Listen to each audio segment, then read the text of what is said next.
సజీవ వాహిని శ్రోతలందరికీ మన ప్రభువును రక్షకుడైన యేసుక్రీస్తు నామమున శుభములు తెలియజేస్తూ ఉన్నాను. ఈ దినము మనం ధ్యానం చేయబోతున్న అంశము శ్రమ నుండి విడుదల. 40వ కీర్తన మొదటి 5 వచనాలు గమనిస్తే, యెహోవా కొరకు నేను సహనముతో కనిపెట్టుకొంటిని, ఆయన నాకు చెవియొగ్గి నా మొర ఆలకించెను. ఏదో ఒక సమస్య ప్రతి ఇంట్లో ఉంది.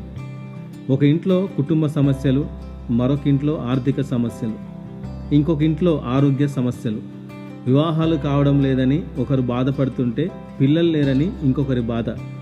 వేసుకున్న ప్రణాళికలన్నీ కరోనా నాశనం చేసింది. అప్పులు లేని వారు కూడా అప్పుల పాలైనారు. ఏది ఎలా ఉన్నా, ఎలాంటి స్థితిలో ఉన్నా మనకు కావలసినవి దయచేయగల సమర్థుడు మనం నమ్మిన యేసయ్య. ఈ కీర్తన భాగంలో కీర్తనకారుడు తన సమస్యలలో దేవునికి మొరపెట్టి సహాయం పొందుకున్నాడు.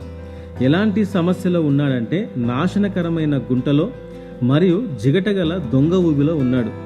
ఇది ప్రతి విశ్వాసి యొక్క అనుభవం. ఇది భయంకరమైన కష్టం, అపాయం, దీనావస్థ అని చెప్పొచ్చు. జీవిత పునాదులే తలకిందులైనట్లు అనిపించే అనుభవం ఇది. ఇలాంటి పరిస్థితిలో నుండి కీర్తనకారుడు బయటకు వచ్చాడు. దానికి కారణము ప్రార్థన ఒకటే కాదు, ప్రార్థన చేసి సహనముతో ఎదురు చూశాడు. ప్రస్తుత దినములో ప్రతి విశ్వాసికి కావలసింది ముఖ్యమైనది సహనం. సహనం చూపించుట అంటే దేవుని చిత్తమునకు సంపూర్ణముగా లోబడటం. దేవుడే నాకు సహాయము చేయగలడని దేవుని సహాయం కొరకు ఎదురు చూడటం.